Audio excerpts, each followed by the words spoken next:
Assalamualaikum warahmatullahi wabarakatuh. Kali ini saya akan menjelaskan materi yaitu rangka bidang. Jadi kita akan membicarakan mengenai hal ini. Apa yang biasa terjadi? Ini merupakan pendapat pribadi saya, jadi mungkin juga salah.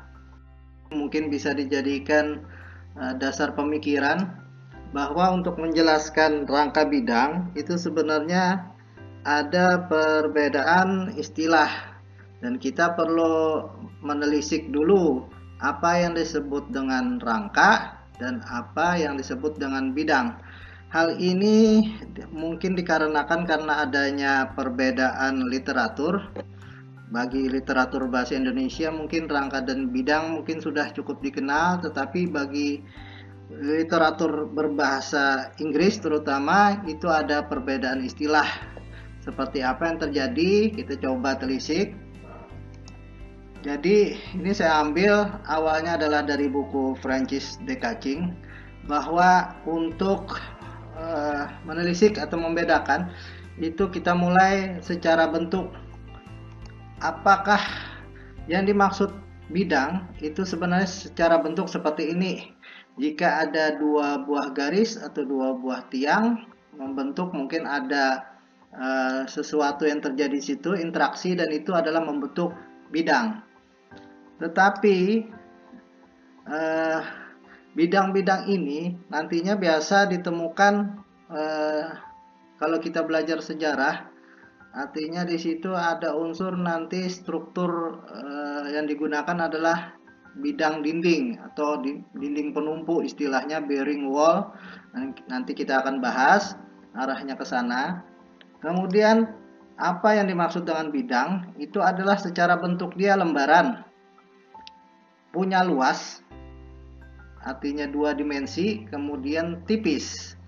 Tetapi untuk pembahasannya nanti kita akan lebih mudah jika kita menganggap bidang itu elemen atau materinya padat dan solid. Nanti mungkin ada istilah lain dari bidang, misalnya di struktur ada surface struktur. Kemudian mengenai rangka, nah ini pendapat saya itu adalah rangka itu cenderung kosong dengan elemennya itu batang. Jadi biasa batang ini disebutkan truss. Kemudian nanti juga kadang istilah rangka dipakai juga di portal. Kemudian rangka juga disamakan dengan frame. Tidak salah, tetapi saat pembahasan yang berbeda mungkin bisa jadi yang dimaksud juga berbeda. Nah, yang kali ini kita bicarakan rangka bidang itu seperti apa. Kemudian nanti mungkin ada istilah di literatur bahasa Inggris, ada plain truss, biasanya arahnya ke kuda-kuda, jadi kuda-kuda bidang gitu. Kemudian ada space truss, nah jadi batang yang berbentuk ruang. Nah ini nanti kita bicarakan di pertemuan berikutnya mengenai rangka ruang. Kemudian bidang itu bisa berbentuk dua dimensi, artinya memang dia karena tipis, lembaran luas, sekadar bidang. Kemudian juga, bisa juga berbentuk tiga dimensi, jadi bidangnya ini harus dipandang secara ruang, bukan lagi tipis. Nanti kita coba kilas balik ke slide yang ini. Kemudian rangka pun sama seperti tadi.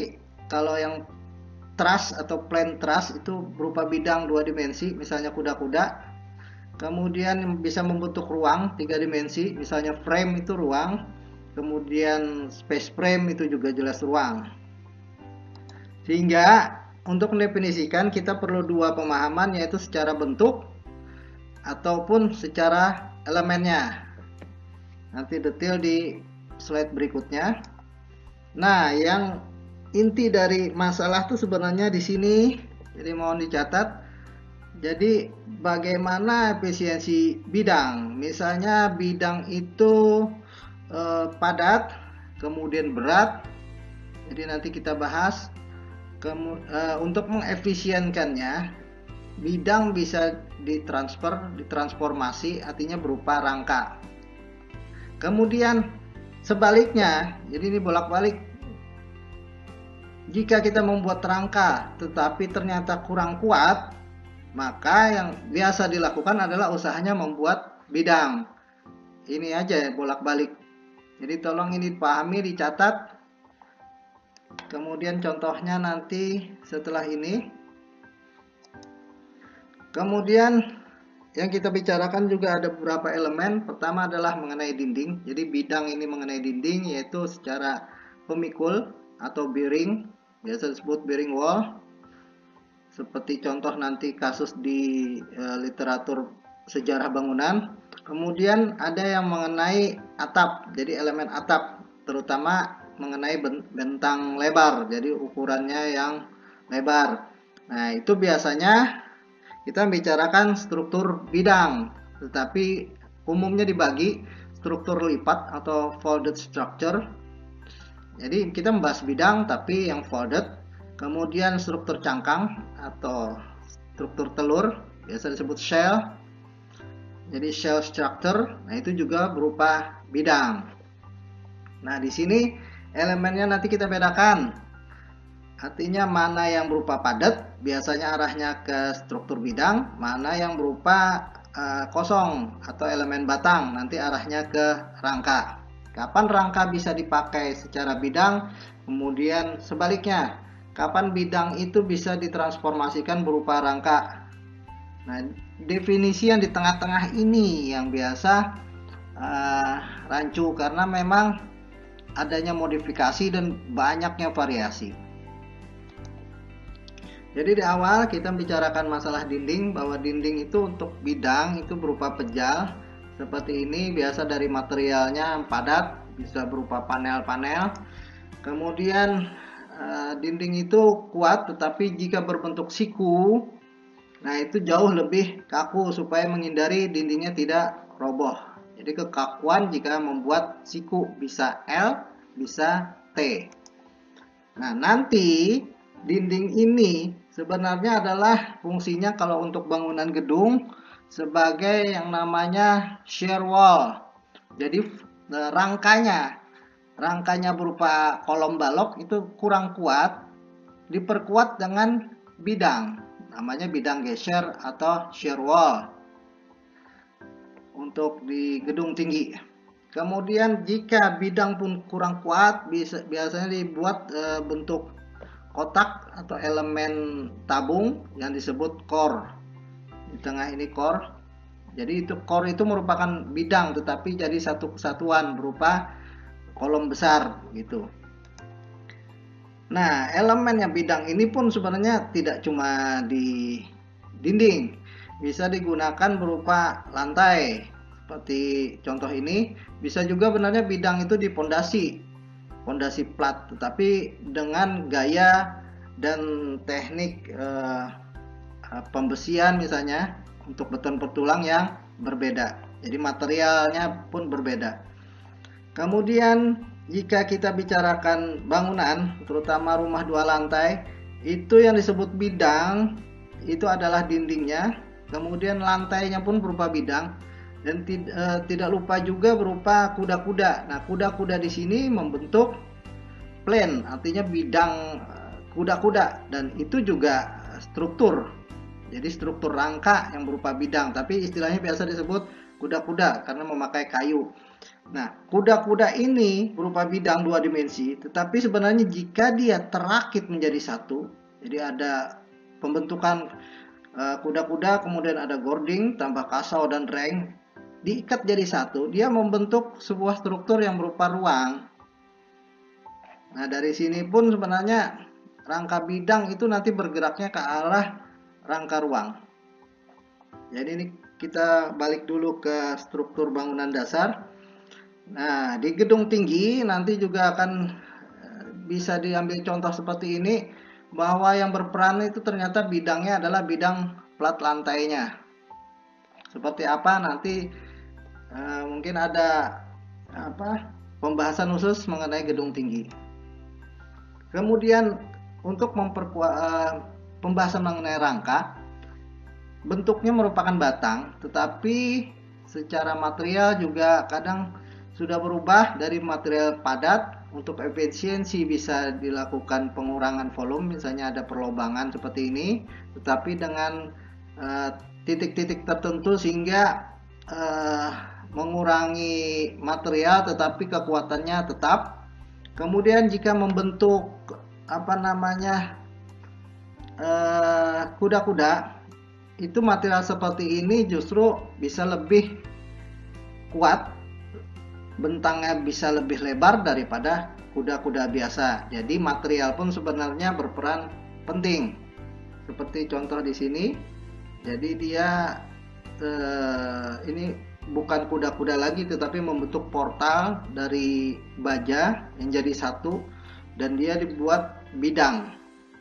Ini pun sebenarnya dari definisi juga bisa masuk berupa rangka bidang. Jadi kesimpulannya, rangka bidang itu bisa membuat apapun, bisa dari materialnya, bisa elemen apapun, dinding, lantai, atap, kemudian bagaimana dia dibuat. Nah, yang nanti kita bicarakan adalah bagaimana kombinasi, modifikasi dari bidang ke rangka ataupun sebaliknya. Kemudian yang kedua, ini saya ambil dari buku anatomi denah dan potongan. Jadi kita membahas bagaimana bidang itu sebagai dinding pemikul, bahwa banyak contoh, misalnya tidak digunakan kolom tetapi dinding, dan dinding ini berupa bidang. Bidangnya adalah sebagai dinding pemikul berupa, dan itu bisa dibuat modul. Seperti ini banyak sekali contoh, Anda bisa zoom nanti di file PDF-nya. Kemudian bisa juga memecahkan bentuk, misalnya kita ingin modul segitiga tapi berupa bidang-bidang. Nah, ini sebenarnya ilmu dasar, cuma sekarang sangat jarang digunakan karena pertama mungkin pengetahuannya untuk mencari hal dasar ini kurang, dan kedua karena adanya material sudah kolom yang lazim digunakan. Sementara sebenarnya dinding pemikul ini pun masih bisa walaupun secara material berat, jadi bisa digunakan untuk satu ataupun dua lantai bangunan. Nah, ini pengembangannya tidak cuma bidang lurus, bisa juga bidang lengkung seperti ini. Kemudian bisa kombinasi, bentuknya tidak lagi segitiga tapi persegi 6, kemudian persegi banyak, bisa digunakan pengembangannya. Yang ketiga adalah lengkung tapi membuat modul-modul bulat. Nah, di sini. Sehingga keutamaan dinding pemikul ini sebenarnya adalah dia bisa lebih fleksibel bentuk apapun, bisa morfologinya seperti ini, bisa ngambil dari bentuk alam, kemudian bisa semrawut pun sebenarnya masih mungkin digunakan dengan prinsip dinding pemikul karena bebas. Abstrak pun bisa, berbeda dengan penggunaan portal atau frame kolom dengan modul khusus. Hingga seperti ini, lengkung, dinding yang lengkung meliuk-liuk dengan dinding pemikul itu sebenarnya bisa dibuat, dan teknik ini pernah digunakan oleh arsitek Le Corbusier pada contoh kasus karyanya Villa Savoye. Nah, ini adalah keuntungan. Jadi tolong dicatat bahwa keuntungan jika memakai dinding pemikul itu sebenarnya adalah bentuk dindingnya lebih fleksibel daripada memakai elemen lain portal seperti kolom. Dinding pun tidak cuma bisa harus lurus, bisa lengkung, bahkan meliuk-liuk. Kemudian dari buku Rob Cryer, ini arahnya bagaimana membuat bentuk ruang, tapi kategorinya adalah bangunan-bangunan lama, artinya sejarah. Dari mulai kotak, pengembangannya, segi, bulat, lengkung, oval, dan sebagainya. Saya cuma putarkan sekilas ya. Jadi bagaimana struktur bidang berupa dinding dan dinding pemikul ini bisa dibuat sebagai sebuah desain dan kadang unik. Bahkan di sini ada kombinasi antara struktur portal kolom dengan dinding pemikulnya. Ini merupakan teknik Le Corbusier, dan ini sekarang sulit dan jarang sekali digunakan. Ini adalah beberapa kombinasinya. Jadi dinding pemikul pun bisa dikombinasikan dengan struktur rangka atau frame. Dan rangka pun jika kurang kuat bisa ditambahkan dinding, seperti yang awal tadi saya kemukakan bahwa kadang bolak-balik prinsipnya. Untuk misalnya mengefisienkan dinding masif digunakan rangka, tetapi jika rangka kurang kuat ditambahkan dengan campuran dinding. Seperti ini. Yang perlu diingat adalah untuk dinding pemikul biasanya bermateri batu bata pejal dan tebal karena memang memikul beban atasnya. Kemudian ini contohnya adalah yaitu pengembangan dari dinding pemikul ke arah rangka frame bangunan. Juga seperti ini sama. Ini dari beberapa literatur yang saya gabungkan. Jadi dinding bata misalnya bisa dibuat bulat bahkan lengkung, tetapi begitu dibuat kerangka justru mengurangi fleksibilitasnya karena memang rangka itu terbatas. Susunan dari batang itu punya modul, tidak seleluasa dinding bidangnya yang bearing wall tadi. Seperti ini adalah contoh misalnya kuil. Kemudian bentuk-bentuk yang lebih ekstrim bebas pun tidak beraturan, irregular, itu bisa dibuat dari dinding bidang tadi. Berbeda dengan modul kolom terbatas, ya kan, karena memang efisiensi kolom di situ. Jadi dengan menggunakan satu teknik ini sebenarnya arsitek pun sudah bisa membuat desain yang berbeda karena kita kebanyakan memakai kolom. Seperti ini contoh-contohnya. Desain yang regular pun bisa didapat dari dinding pemikul dan juga bentuk irregular. Kemudian berikutnya kita bahas rangka tetapi sudah masuk ke bidang. Nah, ini yang dimaksud di sini adalah plain, artinya datar. Nah, yang banyak biasa dipakai adalah di urusan kuda-kuda. Jadi kuda-kuda ini adalah sebuah bidang terdiri dari rangka yang biasa disebut plain truss. Dan ini berkembang dari kuda-kuda kemudian bisa membuat tower, kemudian jembatan dan sebagainya. Nanti mungkin pertemuan berikutnya pengembangan tidak cuma ke bidang tetapi ke space, artinya ruang.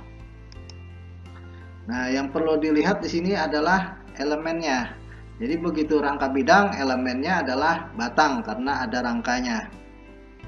Jadi di sini kita deteksi dulu. Nah, yang berkembang nanti misalnya jika batangnya itu, kalau satu batang itu terasa kurang, dengan membuat sebuah mekanika teknik sambungan rangka, maka diperoleh elemen yang batang juga tetapi terdiri dari rangka yang lebih kuat, dan begitu dia tersimpul menjadi satu, misalnya seperti ini, bukan lagi kuda-kuda yang per bidang, jadi dia akan bisa membentuk ruang, dan ruang ini pun bisa lebar dan tipis, jadi secara bentuk berupa bidang tetapi elemennya masih batang. Nah, nanti begitu kita bicara di ruang, ini akan jelas kelihatan nanti di space frame. Contohnya seperti ini. Jadi dengan adanya gelagar seperti ini, balok itu terdiri dari batang-batang yang disusun mekanika secara rangka, dikumpulkan secara 3 dimensi, dia membentuk bidang atap juga. Dan ini yang contohnya adalah masih bentuk atap datar atau rata. Nah, seperti ini. Nah, ini nanti arahnya ke space frame atau rangka ruang, tapi secara bidang sudah kelihatan. Kemudian yang kedua, kita sudah masuk ke materi bidang yang lain tapi berupa struktur bidang. Nah, tadi sudah disebutkan bahwa terbagi dua, salah satunya adalah struktur lipat atau folded. Jadi bidang-bidangnya itu dilipat. Nah, yang kita bahas di sini adalah secara elemen dia solid atau pejal. apa yang biasa terjadi? Seperti ini, bidang yang dimaksud biasa dipakai karena lebar dan tipis. Dicontohkan adalah sebuah kertas. Kertas jika datar dia akan melentur, tetapi jika dilipat ternyata dia punya kekuatan. Seperti ini, jika dilipat misalnya secara vertikal, dia bisa jadi dinding penumpuk. Nah, kekuatannya adalah di lipatannya. Sehingga seperti tadi, nanti di materi gedung tinggi, untuk memperkuat frame kolom baloknya justru dibuat bidang, dan bidang jika satu bidang kurang maka dibuat tekukan bidang, bisa L bisa T, dan tekukan itu adalah prinsip lipat, sehingga poldet itu bisa memperkuat sebuah material bidang. Ilustrasi kedua adalah kertas ditaruh dilengkungkan, itu ternyata melentur, tetapi dengan melipat dia malah mempunyai kekuatan beban, dan jika sisi-sisinya dijepit justru bisa lebih kuat. Jadi dengan materi yang sama, volumenya sama, tetapi dengan metode melipat justru dapat perkuatan seperti ini. Nah, perkuatannya adalah dapat dari sisi lipatannya. Kemudian ada teori bagaimana kombinasi jarak dan ukuran lipatannya. Jadi ada ukuran antara lebar dengan tinggi lipatannya. Nah, perkembangannya, bidang itu tidak cuma dipakai di dinding, bisa mengenai atap, bahkan bisa gabungan struktur antara dinding dan atap sekaligus. Seperti ini. Kemudian ini adalah contoh bagaimana dibuat struktur lipat untuk atap.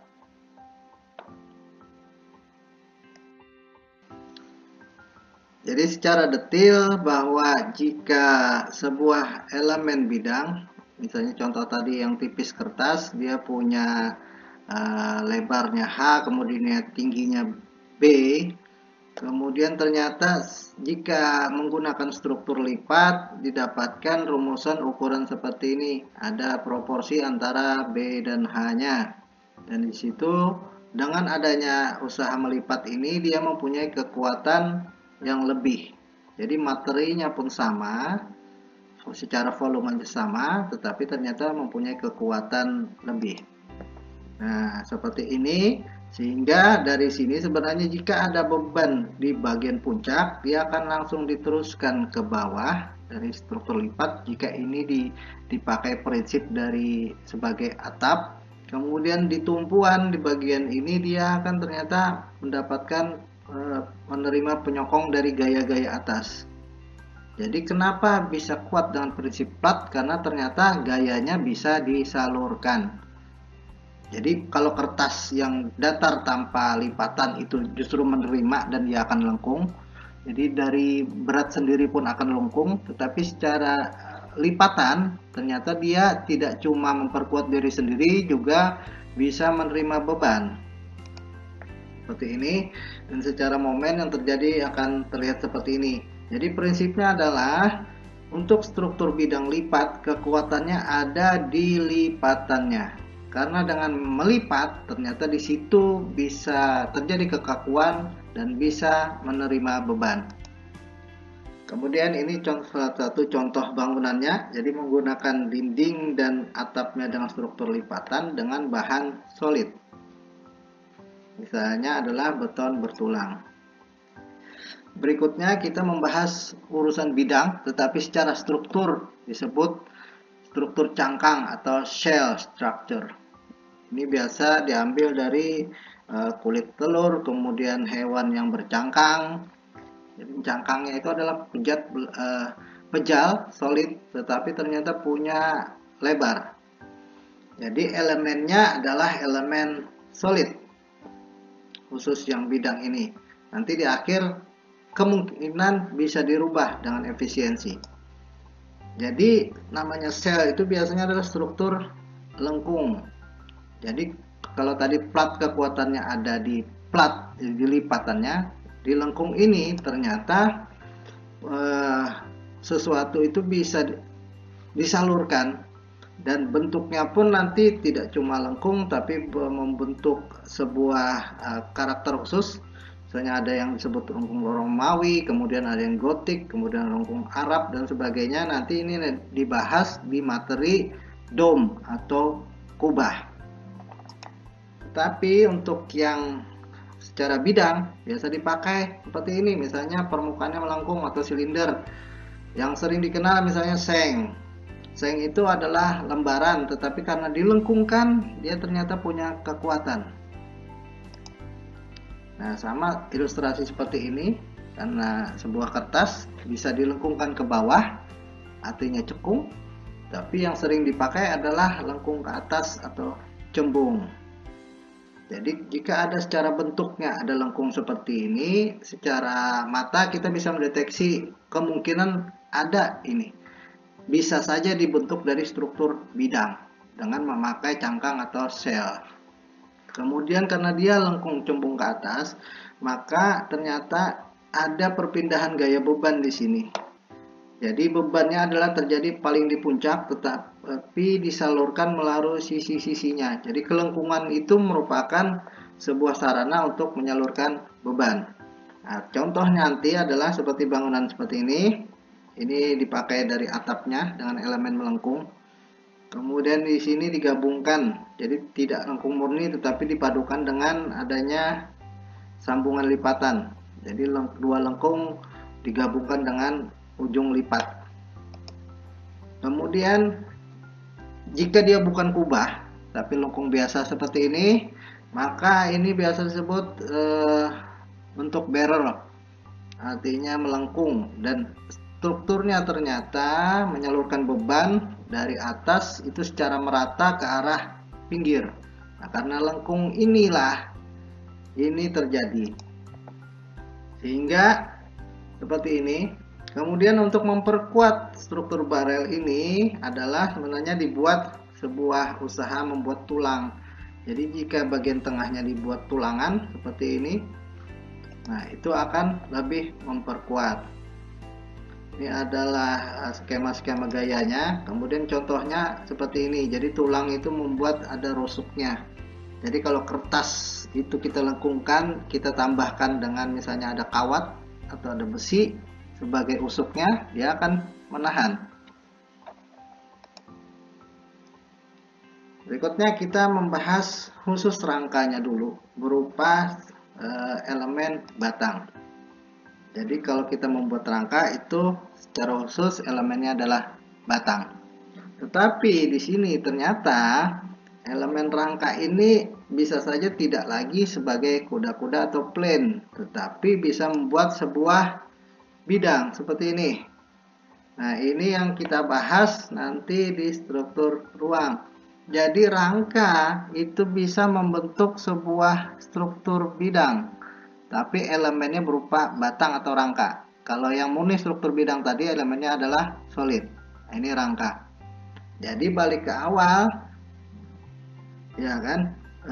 Artinya untuk mengefisiensikan struktur bidang bisa dibuat elemennya rangka. Tetapi jika kita membuat elemen rangka dan ternyata kurang kuat, ternyata dibuat ke materi bidang seperti ini. Di atas ada struktur rangka murni dari batang-batang, biasanya baja atau besi, tetapi bagian bawah ini diperkuat dengan material yang lebih solid, misalnya beton bertulang. Jadi usaha bolak-balik itu terus-menerus dilakukan. Ini adalah sebuah ilustrasi sebenarnya bahwa mungkin dapat dikategorikan struktur bidang, walaupun ini secara bentuk adalah bentuk C atau cantilever. Jadi bentuk rangkanya adalah struktur solid tapi bentuk cantilever. Ini sekedar pengetahuan saja. Jadi gaya yang terjadi seperti ini yang jelas dia akan punya momen, tetapi jika strukturnya dibuat elemen seperti ini berupa solid itu jauh lebih kuat karena joinnya, titik kuncinya adalah berupa solid. Nah, ini yang biasa dipakai. Jadi kombinasinya adalah bahwa struktur bidang itu ternyata mampu menahan berat sendiri. Tetapi yang diperlukan adalah langkah membuatnya stabil. Nah, seperti ini. Jika kita bisa membuatnya stabil, maka struktur itu bisa dipakai. Misalnya ini dengan membuat kolom berupa V dan sebagainya. Dan contoh seperti ini. Nah, secara material bidang dia solid, kuat. Tetapi bagaimana kita membuatnya seimbang, stabil. Misalnya diberdirikan seperti ini untuk menjaganya tidak goyah. Nah, itu seperti itu. Dan ini memang memerlukan sebuah perhitungan yang matang. Ini adalah gaya-gayanya. Jadi demikian ulasan mengenai materi rangka dan bidang.